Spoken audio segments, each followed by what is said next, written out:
Hello guys, so napansin ko lang sa mga solo player kagaya ko. Matataas ang matches nila pero hindi naman gaano kataasan ang win rate. Yung tipong mataas ang matches sa isang hero. Yung win rate naman nasa 50% pataas, 60%. Yung iba nga nasa 40% pa. Which is nakakahiya lang kasi madalas sila yung madi-discriminate. Pero sila yung literal na sinasaluduhan ko. Ito na lang ang isipin nyo sa isang solo player. Para kang isang sundalo na pupunta sa isang gyera na hindi mo alam kung mananalo pa. Yun yung player na mas pipiliin gamitin ang main hero nila para lang buhatin ang mga dark system. Minsan natatalo pa kaya hindi mo na maisip na pahalagahan pa ang win rate mo. Minsan kapag ginamit mo pa ang best hero mo ito na ang bidang random.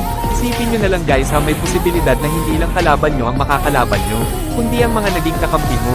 Paano ko nasabi guys? Kasi kung sino pa yung magiging kakampi mo sila pa yung manghuhulog sa'yo. Kaya sa mga feeling gods dyan guys na kung makapaglait sa mga solo player ay wagas. Sana subukan nyo muna mag-solo, hindi yung puro asa kayo sa kakampi nyo na bubuhat sa inyo.